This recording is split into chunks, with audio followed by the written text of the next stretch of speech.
Morales, driver of the number 48 Hot Rod in the Oscar Hot Rod Series. You're watching ONTrack Weekly with Cam K. Harris.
How we doing tonight, everybody?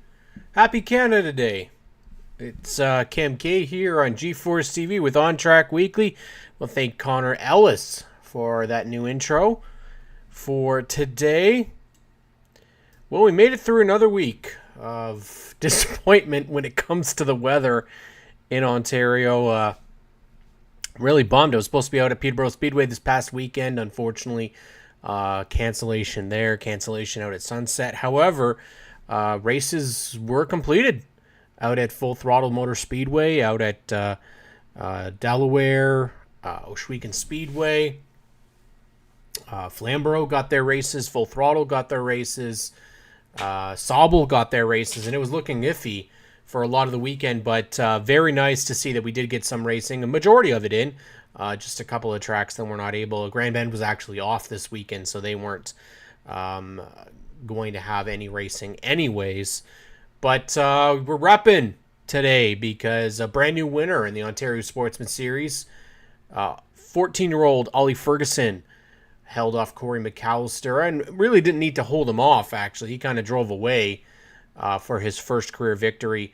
Back-to-back first-time winners in the Ontario Sportsman Series. Not the first time that we've seen this, but we've also got to definitely say that Brady Cox went out and got himself his very first pure stock victory out at Full Throttle Motor Speedway as well. And he did say it wasn't the way he would have liked it. There was some contact, and he had, it said that he had made a mistake, and he got into second place, or maybe he got into the leader. I wasn't at the track myself, but I know Brady's been working at getting that pure stock race victory or bone stock win in the last couple of years, and it finally has happened. So we got two first-time winners there. Dominating weekends for Kyle Steckley. Fast right off the gate and wins the APC Series event at Delaware Speedway. Delaware, it was a little different, I'll admit. It felt a little bit different. The fields weren't as strong as maybe we would have hoped, but doesn't mean that the competition was not there. It felt a little bit different. It felt like the field was very spread out in the APC Series, except for maybe the top five. They kind of came strong back together, and Joe Lawrence made it a show. And you know what? For Joe, they had aspirations of being in the ASA Series for the full season. That's not going to happen. They've committed now to the APC Championship, and already is paying off by focusing their efforts, and the Elite Racing team finishing in the runner-up position, and a pretty close battle towards the end with Kyle Steckley. But Kyle is a pretty good shoe. He knows what he's doing behind the wheel of a late model, that is for sure. And unfortunately, it seemed like a lot of the conversation was not regarding what happened at the front of the field. Rather, it was something that happened at the back of the field. And a move that was made And I want to go out and say this, that this is something that we've kind of talked about the last couple of weeks here on the show about drivers that are new to divisions, and having to have that resume. Now, I can't go out there and say that I know the driver in question's resume. I don't believe he's from any of the asphalt tracks, the ones down here, maybe elsewhere. But you know, it's a tough situation to have a car sitting and then get hit quite a bit after. Now, one thing I want people to remember, and I had somebody point this out and send a message to me, and you know, we aren't the ones behind the wheel. We're not the ones on the headset. We don't know what was said, what maybe wasn't said between spotter, between driver, whether the reaction time was bad, sun in the eyes, not paying attention. Really don't know. I put it out there as I really don't know what to say because I didn't know what happened. I haven't really seen a situation like that before, and unfortunately, nobody wins. In a situation like this, nobody wins. And it sucks because at the end of the day, you got two wrecked race cars, and late models are not cheap. Far from it. We're going to take a look at the clip, and I don't know what the move was intended to be, but we've seen kind of situations like this before, and it comes to a point where we've had this kind of debate on this show. Actually, we've talked about it the last couple of weeks. Is there orientation for drivers in newer divisions? As somebody who works with the OSS, I mean, that's something that I think we have to look at as well, because one of the things that I think what we're seeing is, unlike the bone stock division, which is considered entry level or junior late models, the entry level divisions, this isn't that. APC series is considered the highest place you can go in the pro late models in Ontario. Realistically, potentially in Canada. And at the end of the day, we have a mistake that was made. And a mistake that has, as McPherson Motorsports points out, two torn up race cars. And I think Shea Gemmell was very polite and very withdrawn in his interview. I think he was being very professional, which is great to see, honestly. I understand people that like to, give their true emotions in an interview, but Shea was very composed, and I think every driver has been in a position where they've made a move where they look really, it doesn't look very good on them. That's the situation this week. And it's tough. I mean, I feel for the driver that made the error. I feel for the driver in Shea Gemmell that was hit. At the end of the day, what needs to happen? Well, it's one of those question marks, right? You don't want anybody to get hurt. We don't want anybody to make poor judgment calls and cars to be wrecked. We're talking about a pro late model as well. We're not talking about a bone stock. And as McPherson Motorsports point out, their bone stocks aren't cheap either. In this day and age, we don't want to be seeing wrecked race cars, but we're seeing a lot of them. And then there's been a couple of occasions so far where we've had comings together where cars are written off and they're destroyed. We're just into the first week of July. We're 2 months into the season, still potentially 2 months to go, and then you get into the September specials. So we don't need to get people out of the sport. We need to get people into the sport. However, as we've talked about, I've had a great conversation with somebody who knows a lot about the cost about racing, Paul Sr., we talked about the costs are just nuts. Just nuts. Conversations with a lot of racers where they talk about the cost of racing being so incredibly high as it is. And now we're wrecking cars. But we didn't just wreck, and this is the thing that I think people need to remember. This didn't just happen here. It happened out at Riverside in their pro late model division as well, except they wrecked a hell of a lot more cars. I think they said 15 of the 16 cars were wrecked in that race, and then you had the NASCAR Canada Series. They wrecked race cars. A good bit of them too, actually, in both Riverside races. Now, in some of those cases, it's driver error, it's mechanical error. But at the end of the day, what are we doing? We're wrecking race cars, and people are spending a whole lot of money that they don't have. Especially when we get to the grassroots level. And that's what we really talk about here on this show. And we talk about the top of the grassroots level in Ontario. It would be your APC series. It would be your NASCAR Canada series. Ontario sportsmen were not really there. There's a fine difference between experience level. And I think that's where I had this conversation last week, I think, on the show, where maybe there needs to be some sort of requirement, testing, mandatory. I don't know if it's mandatory testing that needs to happen. Orientation, that's more than 1 week. Probation, disciplinary probation. If you're involved in an accident every single week in a season, to me, that there's a problem there. Now, there's a situation where you can have bad luck, absolutely, and somebody could take you out.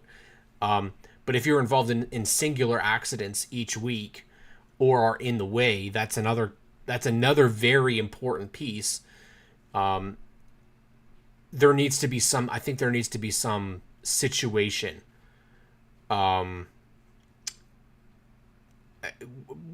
Ultimately, we have to look at the longevity of racing. And the more and more that we wreck cars, the more and more people are not going to have money. More and more people aren't going to get into it. I mean, you've got people that come into events and they go out and they wreck right away. We have situations in a series where it's supposed to be economically friendly, if you talk bone stocks, and we've had situations in the heats, Delaware Speedway in the heats, wrecked race cars again. And we don't want to see this. No one wants to see wrecked race cars. But as I was talking with a parent of a racer this past weekend, he's also said, and he has a great point, someone is going to get hurt. And it's a matter of judgment, right? If people are making bad judgment calls on the racetrack, they don't know where they're supposed to be racing. It's like, where do the higher-ups make the call? And that's why I myself could never be a race official, a race director, because it feels as if that we're going to have to start taking those actions across all sorts of divisions. You can't go into a series with no experience. I think that it doesn't. It's not a good look. And if you are going in with no experience, you start at the back, and you are on probation. It might be a little strict, but unless you are able to prove within a certain amount of time that you can stay out of the way, where you're racing clean, it might need to be the way that they go about it. And if you aren't, you sit until you can prove. And I mean, that's the one thing that, if you have to book a test day, it's just, it's like we've seen it a couple of times now where there's a huge crash in the Superstock division on the first lap, and it looked like it rode off a car. Now, I don't know the situation there. Again, I'm not behind the wheel, so I'm only looking at it from what the TV screen shows me or what I see at the racetrack. It is it is going to cause someone to be injured. If inexperience and moves of inexperience, sure, we want people to be able to race. Bone stock division is considered to be the entry level. So this is a good point here.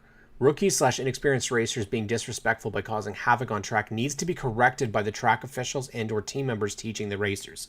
So Terry says, so this, Terry has a point that I was actually thinking about.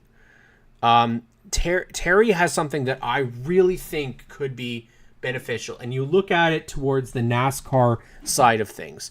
Essentially a panel of experienced drivers to look at who or should not be driving divisions or series, whether or not they decide like you can or you can't, or they're the ones that there needs to be disciplinary action. The difficult thing is you have to get people to go out to the track.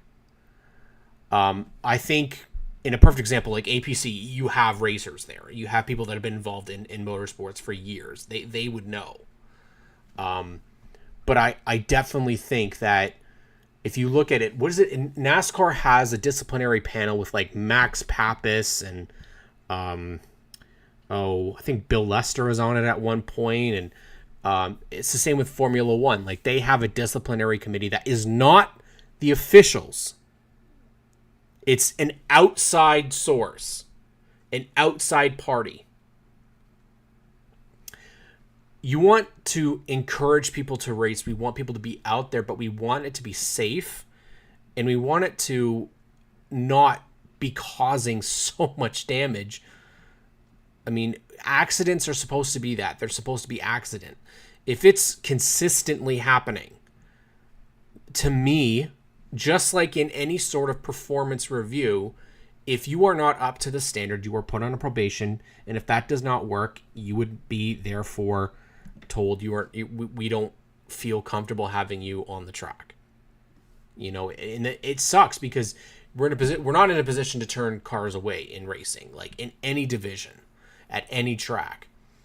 I also think that in certain places, say for example the bone stock, that's why I believe it is not officials, it's drivers. Yes, Terry. And you just take your veterans, your respected racers, and they're the ones that, hey, if there's a problem, we're going to have 3 of these officials to teach them what they did wrong, what they should have done to avoid, and to discipline when needed, like a health and safety independent of the tracks, team independent on the tracks. Tracks don't want to park race cars because they want money at the gates. Absolutely. And at the same time, we want to encourage people to come to the track to race. However, like we said, there's the etiquette. And hearing from drivers like Chris Allard, from Calvin Reeser, these guys are legends. They're veterans. They've seen racers come into the bone stock divisions and flake out. They've seen them come in and create a bunch of havoc. Not saying that these guys haven't done it themselves at some point, right? But when you have guys like that, you have veterans in a division that's mostly full of young racers. They can naturally be the ones to tell people, hey, you're not doing this right.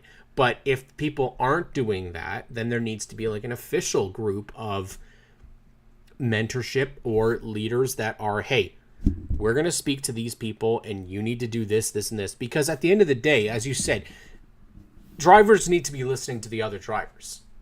They can complain about officiating all day long, because they do. I mean, naturally. Just like in any sport, you can complain about the officiating. But when I've seen guys that I have never seen upset before saying that this is Bush League, like this is not what we need. Like someone's going to get hurt. People are playing games on the racetrack. People will always go out and say, well, that's racing. Absolutely it is. It absolutely is. But we have to remember, racing is not a career down in Canada. It just isn't. It will never be a career here. It is a seasonal sport, and it's not one that gets a ton of love from the province and from the country. we have to make sure that it stays there. And I think that you have a lot of tracks out there that have done such a good job. My goodness, the promotion side of it is just amazing. Series, I think, need to continue to work on that. They need to continue to work on their rules, work on making sure that people that are coming in are safe, that they're legal, first off. I mean, we've talked about like NASCAR has a, quote, license that you have to have. Do I think we need to go that route? No, I don't. But I don't think that you should just be able to pay and automatically get to be in a division. I mean, that seems wrong, does it not? Like, you don't have any experience, but you pay $300 and now you can race with everybody. Like, that doesn't seem right. I mean, if you think about it, it's not like that in any other sport. You don't just get to pay $300 and all of a sudden you're on the pro team. Like, that's not what happens. So I think tier systems, if Ontario does have a tier level, it would be similar to, like, you have your entry levels where you can start out here, but if you want to come into racing, you need to have experience in some other form of racing. And I'm not specific to any series when I'm talking about this right now. This is every division across Ontario. Because at the same time, you also have Can-Am midgets. You also have Outlaw midgets, for example. Those cars are extremely dangerous. I've heard that they're relatively safe, but let's be honest, that they're a lot more dangerous than something that you're sitting in the middle of, or that has where you're not exposed. Like, there are various dangerous in racing, but I would think that, the sprint car is a perfect example as well, right? And is it on the team? Is it on certainly the team in the series? Is it the track? Is it the other competitors? Like, who is it that needs to make that call? But it happens. I mean, as Brad says here, like, the Outlaw midgets, they can flip, and they have. There was a crash last year that was so bad at Sunset Speedway. The driver was injured severely. And we don't want, and this is the thing, it goes down to safety, but you also want to have, you want to be able to make sure it's good racing as well. But I do think that you need to have some sort of a requirement before you get to kind of like that middle tier. Like, if you're getting into the Oscar Hot Rods, or into the super stocks, into OSS, into those the midgets, maybe you need to have experience in a mini stock. You need to have experience, like, you need to have some experience before you move up into a higher level. It doesn't have to be like 15 years. It can be a couple of races, but you need to have something. I think a perfect example is Delaware having the V8 stocks is a great way for people in OSS or OSCAR to go out and get some on-track experience. A perfect example of something that's very useful. But for this to work, series have to incorporate somehow, like, you need to be able to pass this, you need to be able to pass that. Like, you almost want to say, like, you need to be able to run a lap time within this, like a minimum speed in a way. Because we've seen it in various series where cars are way too off the pace. So situations like we had at Delaware, unfortunately, even if it's just laps, that would be good too. Laps log, prove your abilities, and be signed off by the veterans of the division. Something along those lines. I mean, obviously, it seems like we got the young kids that are coming in. I don't see that being a problem, because if they're coming in through junior lates, they're coming in through mini stocks, they're getting that experience. You're going to have bandoleros now as well. So if you got kids like that are coming in through those divisions, that's great. They're getting that experience and they're logging laps. So perfect example, you got a 14-year-old kid running in the legend cars this year. He's logging laps. He's not getting into wrecks. He's running relatively clean, but he's got a ton of veterans that he's learning from. It's the same with Ollie, for example, in the OSS. Like, he's learned how to be a better racer because he's racing with a lot of veterans. We're talking, Chad McGlynn, Doug Cathcart, Kevin Trevlin, Corey McAllister, names that have been around racing, the McGlynns, for years, and learning more and more about how to race that way. But if you have somebody that's got no previous experience and all of a sudden is going to try and get up to the higher levels when they haven't experienced the lower levels yet, it doesn't seem right to me. It seems like a disaster waiting to happen. I mean, we talk about it like NASCAR has a strict policy in terms of even, okay, a perfect example. To run in the NASCAR Canada Series in the past, you have had to pass a test. You have had to race in lower divisions. If I'm not mistaken, I remember Sam Fellows actually had to drive in an OSS race before he was able to be a part of the NASCAR Canada Series. You needed to get some sort of oval experience. So there's definitely ways to go about it. It's can hurt someone, man. Different going from a midget to an OSS. Absolutely. I don't know what the requirements are. I'd love to talk with Clinton actually, because I'd love to know a little bit more about like what's their process. Yes, that's right. Rob. Sam drove Ollie's old car, or Ollie's car right now. It was Sam's car previously, but he had to learn to drive in the OSS division first. Matthew Skinnell, I believe, was the same. Had to run in the OSS series before he was able to make. You needed to have some experience before you ran into NASCAR. So ultimately, I think you need to do, if OSS, for example, or APC has it, where you need to run you need to run at least 5 Pro Late model races prior to being able to run an APC series event. Yes, sure, that might not be the thing to do, but in terms of just getting some experience, I think it's safer for these divisions to do it that way. The problem is where you have something like a midget series, which doesn't have a home track. OSS doesn't have home tracks. So it's kind of hard for those divisions. But in an example with like Pro Lates, if you tell me you got to run a weekly track a couple of times prior, that's definitely doable. I don't think anybody would turn that away. Same with super stocks, they can do the same. Hot rods, depending on it, they could go to Sunset or go to Varney, or even go to Delaware. All 3 of those have options for hot rods. Mods, again, it's a little difficult. You go to Sunset, or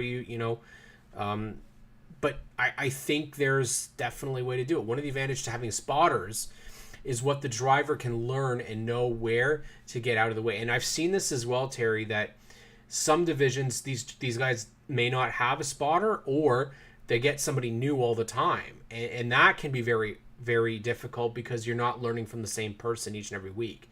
And that's another thing that I think that is a question is, how do people get them? Well, there are some people who are very experienced spotters, Jordan Buster being one of them, Jeff Gottler, Phil Winter, guys that are always spotting, former drivers that spot, current drivers that spot. These are the guys that know how to do it.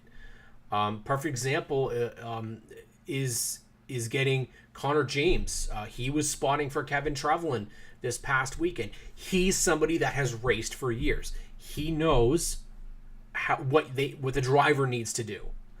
But when we get to a point where you've got somebody that's brand new to racing, that's getting into a car, and I'm not talking about the APC situation as a whole. I'm not talking about OSS as a whole. This is everywhere. If you're new coming to the racetrack and you've got somebody that is brand new to spotting as well, a brand new racer to the track or the series, you don't have that experience. So there needs to be some sort of integration period. Like we said, some sort of a training and I know it's more work for everybody, but do we want to have racers come out and be in the way or wreck somebody else's race, not know where to go? Because it is intimidating. I mean, if you take a look at some of these bone stock divisions, you do have kids that are out there at 13, 14 years old. It isn't the easiest thing. I think one of the other things is a perfect example is if Delaware feels that somebody isn't ready, what they can do is they could have a driver say, go to a smaller track to start because you're in traffic a lot more common, a lot more often. And so when the leaders come up on you, you will know automatically what to do. I'm not suggesting that Delaware has an issue because they don't, but they're a lot faster. McPherson says, use Ben as an example. Just a kid with minimal experience and no rules or limits on what division he jumps to. As his dad, it should not be a matter of just paying and doing it. Absolutely it shouldn't. I mean, that is what we're talking about. But let's just say it's not a 16-year-old, 17-year-old. It's a 40-year-old or a 50-year-old. Just because you know how to drive on the road does not mean that you know how to drive a race car and know how to race. It just doesn't. The track tower can be a spot or a one-way radio. They don't listen to black flags. I mean, we saw it. McPherson Motorsports can definitely vouch this. We saw a driver last year that absolutely lost their mind, and did some absolutely ridiculous stuff, and in the end got himself in big trouble. Not allowed to race. Does it get to that point? No, it shouldn't. We don't want to have situations like that where, again, in that situation, so many people could have gotten hurt. So many people. And when you think about the liability, and as somebody who is a law clerk, yes, of course, I naturally think about that. I think about what's going to happen if somebody were to get killed and who's going to be liable. And the track certainly is going to feel the brunt of that. We don't want this. We don't want any of that. We don't want any of that ridiculous behavior. We don't want people wrecking cars. We have veterans there that are veterans for a reason. They will make sure people know what to do. But if a proper discipline had been handed out earlier, it would have built up to that point. Again, it goes back though, right, to what experience was there prior. Did we have to pass? Did we have any experience racing before that? That's where it goes. You start at the back, you run races, and maybe it comes to, I'm not suggesting that this is what they have to do, but maybe it's, if you've never raced before, you start at the back of heat races and you don't do features. Megan Mitchell talked last week on the show and said how starting at the back was one of the best things that she ever did for her career. And, maybe that's the way to go about it, is that you will start at the back and you're going to chase. You're going to chase in the heat races, get some laps, and you're going to have as many clean, if you get clean races, this many clean heats in a row, then you have the opportunity to start a feature. Obviously people are going to go, well, I want to pay, and I'm not paying for this or I'm paying for that. So it's honestly, it is such a tough call for anybody in racing. But, and I think we learn, years ago that was an unwritten rule. We got away from it, and maybe it's time that we go back that way and think about it. I mean, let's just, realistically, we don't want to have situations where people are getting banned. And we had a situation in at Full Throttle. I'm just looking up at we have Ontario Late Model Association. Drivers' decision making could spell disaster for a series. as my buddy is starting the midgets, he starts in the rear every heat and feature. He's been getting great words from. There you go, starting at the back. Discipline has to be a part of the whole racing deal. Earn your way up the divisions. Prove you can safely be on the track in the division. Be respectful and learn from the veterans. Stay out of the way. Do not drive over competitors. The unwritten rules are no longer being used by all racers, and it's entirely possible that people just don't. They don't know the rules. They don't know what it was back then because maybe they weren't part of racing. They didn't grow up at the racetrack, and that's entirely possible as well. It was part of driver etiquette. But I think over the years, if I'm not mistaken, if we go back and watch the NASCAR Cup Series, the driver etiquette went away a long time ago. I think if you go back to the days of Mark Martin, Terry Labonte, Dale Earnhardt, sure, you had Dale Earnhardt would make some moves in the past, but Bill Elliott, a lot of it was Rusty Wallace, guys out there that would race and race hard but race clean and wouldn't do the stupid crap that we see now, like dumping the leader to try and win a race. You go back to that, and it was, like you said, and if you screwed up, I remember listening to this on the Dale Jr. download, Terry Labonte, actually, his episode, and he said that if a rookie came in and pulled any of that, it was one of the veterans was gonna walk right over to them and grab them by the ear and tell them exactly what they needed to hear.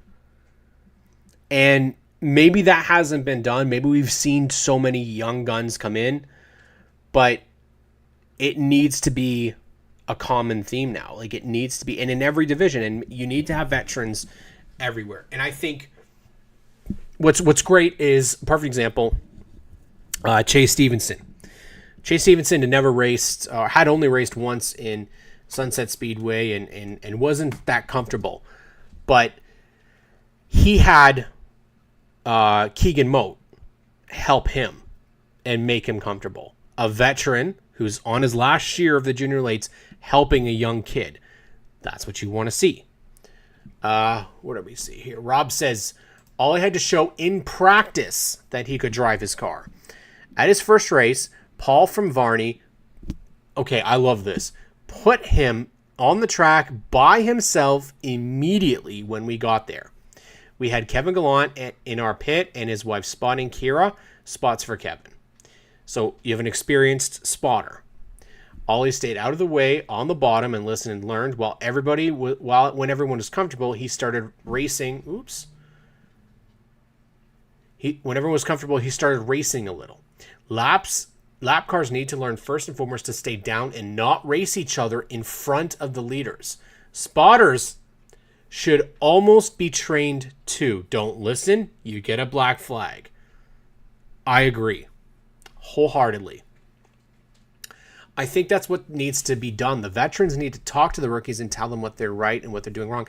And drivers' meetings aren't just going to be there for people to blab. And I think that's the other thing that people, when we go drivers' meetings, I've seen multiple times in different divisions, in track ones and in division ones, where people just go on and on and on. No, it needs to be clear and to the point, and what there needs should be is driver to driver. You know, if I'm going to have a hot rod division meeting, I want Tyler Hahn and Rob Bromley and Amanda Balson to be telling the rookies what they got to do. Okay? Because you guys got veterans that have been in those cars, that have been in those divisions, that can say, hey, don't do this. Now, not every veteran knows what they're doing too. We have drivers that are veterans that make mistakes.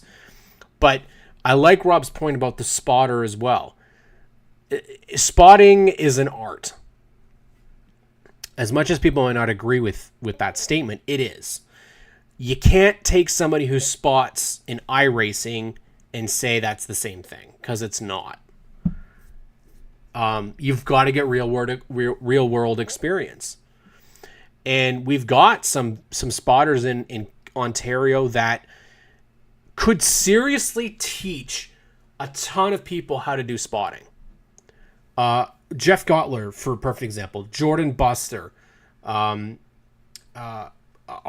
two of the biggest names, I think, in terms of our spotters right now. Jeff spots in IndyCar. He spots in NASCAR. He spots in IMSA. He spots friggin' everywhere. Jordan Buster is a lot, he's a newer name, but he's doing the same thing. He was just down in Nashville spotting. So getting those types of people to be involved to help newer spotters. But it's not just on, it's like, who's going to do that? Who's going to ensure that these guys are learning? Well, I think it's up to series and tracks, have to have some sort of a record of who people's spotters are, and I don't know if they do this. I know certain tracks do, but like spotters meetings. As dumb as this might come across, we are moving to a division with spotters. And of all the stuff I do and don't know, being Ben Spotter is going to be a completely new experience for both of us. One that I am just starting to put together, from the basics of radios to the basics of what the hell to tell them to do. A class would honestly be a good thing. I think every series needs a spotter. I agree. Create a spotters pool. I think if you get enough, like Donald Lund, for example, is somebody who spots all the time. He's always got availability. Shadowing. Take a perfect example. Practice session, same thing. You get somebody to shadow a Jordan Buster or a Jeff Gottler. Now, they're already really, really busy. Joe Chisholm Jr. is a perfect example as well. They're always, you got these guys really, really busy schedules as it is. But if you got guys that have been spotting for years, what you could do is very simply have someone who is very experienced available so that people can shadow and learn. And it doesn't have to be in a feature race. It can start in a heat. It could start in practice even, because you need spotters during practice. We want to make sure that we don't have situations like what we just had happen at Full Throttle in the OLMA, where you've got a situation where, now in this case, my understanding from the way that the track put it out was that there was some issues with the drivers on track that were having a bit of an issue, but safety, do you use spotters in the dirt world? They don't even have mirrors. All rely on driver instincts. I mean, it's true, Spencer. Spencer would know. He was in it yesterday. In fact, I believe Spencer won yesterday.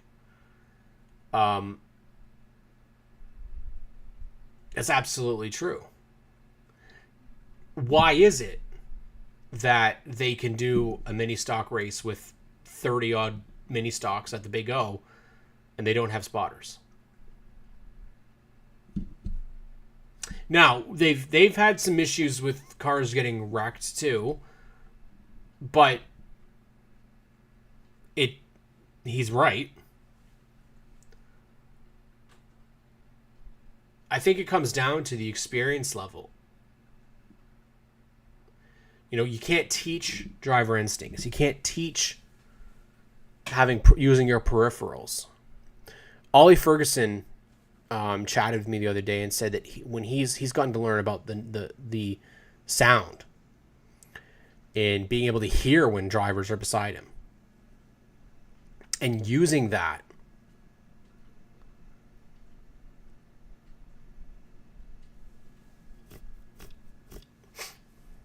And you want to make sure that happens.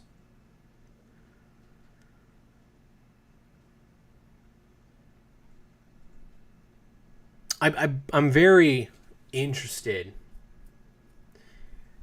in what people feel the solution could be, because one of the things that we have to make sure that we do here is make it so that people are safe. Everyone needs to learn to hold a line. Can't change lanes. Half of these wrecks we're talking about is people trying to self-clear. Very rarely it works. one of the things that I can say about Spencer's class is the pure stocks again out at Flamborough. Probably the best pure stock racing in the province. And as we've said, and as Spencer's pointed out, you can't change lanes.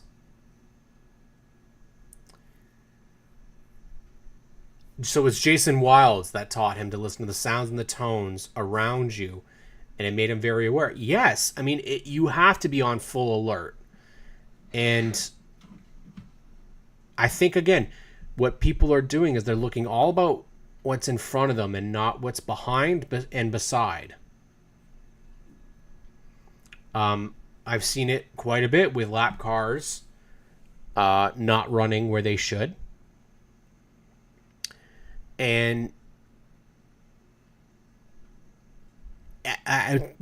one of these days, like I said, it's going to be very important for people to not just treat each other with respect, but understand the fact that you're racing a car. You know, you're not racing a couch. It's not full of cushion. You know, when you hit things, it hurts. It damages. And we have to make sure that we don't have situations where cars are not clear and they're being wrecked. Drivers are getting wrecked. People are put at risk. But yet, maybe the way about it, as Spencer says, Spencer Riddell said, they don't need spotters in dirt. Now, could some drivers use it? Absolutely. But it teaches you. And I think that the part that we were really kind of talking about was those that are coming in that have a spotter that's inexperienced, that is helping them. And I think a lot of that is and it's not something I really want to say here, but it's indicative of the bigger issue, which is that there's not a ton of people available to help. You get who you can get. I mean, there's been a lot of occasions where I think people believe they have to just have somebody help them because there's this, almost seems like there's some mentality that they can't ask people at the track to help.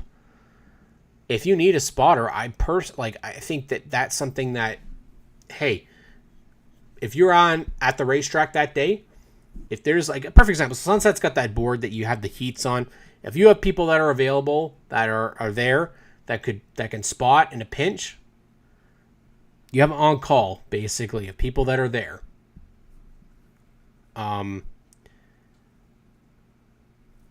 You got to have some sort of availability. Because obviously running without one isn't the right choice, and it's the same with having people that are officials.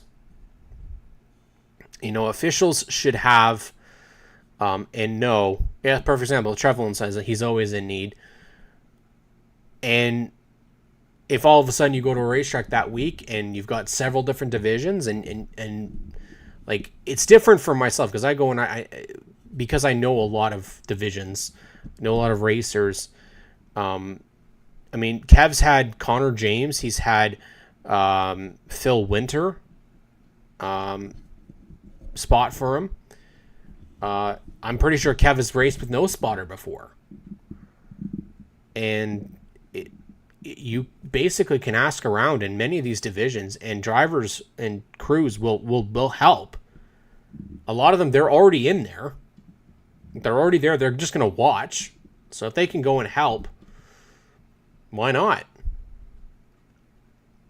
I see lots and lots of posts from various teams, divisions looking for spotters leading up to a race.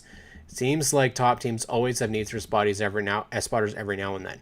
Like I said, if we have like again a spotters list where we've got an on-call list, of well-known or people that have spotted on the regular that are going to be at a track or that are available. I mean, Donald Lund, for example, is always putting himself out there and saying like, hey, if you are available, if you need somebody, I'm here. I think if other people do that, great. I think the other thing that we have to remember is that you got a lot of people that want to come up and be race car drivers, and a lot of people that, not a lot of people grow up and say, I want to be a spotter, right? Not a lot of people go up and say, I want to be an official, or I want to be a volunteer at a racetrack. I think that's the other side of it is we want to try and make some of these things enticing. Get those younger spotters interested by helping in the junior lates. Helping, I mean, the junior lates to mini stocks to super stocks all the way up. I mean, you can, again, just like we're talking about with the training in a ladder system for racers, do the same thing for spotters and officials and people that can learn the systems and announcers, obviously. I mean, Ben Hodgson out at Peterborough Speedway. Get the young racer, the young announcer out at Sunset right now, who's doing the junior late model races with Brendan. I love it. I think it's fantastic to start doing stuff like that. Get kids involved. Sure, spotter's a little bit different because it's a safety thing, but if we start teaching people, maybe they'll have available when they're older. I mean, the same thing with racers. If racers are not at the racetrack that week, or weren't planning on not racing, they can go and spot or somebody or help somebody. That's a huge thing. Like I said, I think Ollie's team has gone through several. Spotters are hard and to get used to, if not consistent. It's absolutely true, Feeney. I mean, Feeney's one that I don't multiple times has not had a spotter. But again, if we're talking about these not weekly divisions, but these touring divisions and higher level racing divisions, I think we want to look at having experienced racers, experienced spotters. Not easy to come by, that is for sure. So I think that, going out and getting a Connor James or a Colton Everingham, guys that have raced for years, have come up through the system, they come through the junior lates, or they've come. Carson Nagy would be another one I would expect would be a good spotter. Ray Morneau, I know, has done it. I'm trying to remember who Ray spotted for. I think it was Sean Mangin out at Delaware. Any and all help if someone wants to start. Just ask any team and be welcome to have. If you want to learn, and that's the thing. I think it's not public really for a lot of fans that want to get involved. I mean, a lot of people go out there, and I can tell you from experience that once you start to know racers, like this past weekend with Ollie, for example, I mean, I couldn't breathe through the last bit of that race. Previous to it was the same week before when Brad was leading, because you get to know these racers in and out, and you get to talk with them, and you know how much it means, and you know how much effort that they're putting in, and how much time and money that they put in. It was like when Travelin won his first race, and I was calling it, I couldn't talk towards the end of it. You realize that being involved, it means way more than it was when as a fan. I'll tell you, any day of the week, get involved, because it will mean so much more. It does. I mean, like when we do our podcast and our SNS racers, when they do well and getting to see them have success. Jason Metcalf just won again. this past weekend. And I remember talking with him previous, and he was a crew member on Dilly's car, and I remember talking with him about how much he wanted to race, and he got into it, and now to see him succeeding, it's like it is the coolest thing ever. Terry says, we have learned for our Western Eastern trips to have several spotters we can call on that live in those areas if we need them. Bingo.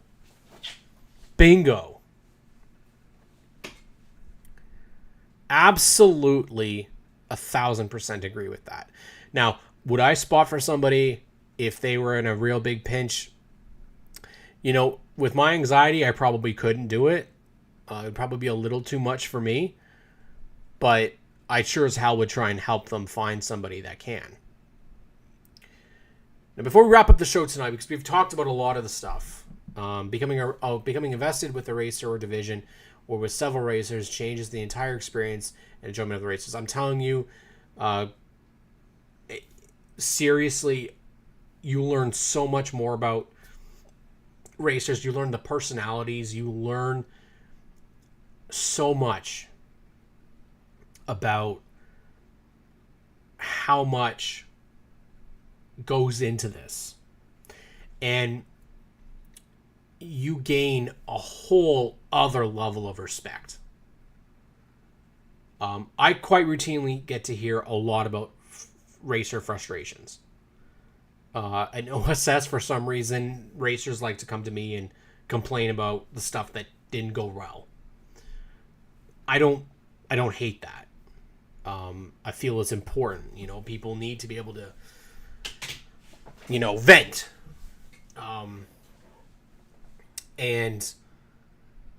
But then when you go and you hear the frustrations about how they experienced, but then when you go and you see and they had a good finish that week, you feel happy for them because you're not just a fan anymore.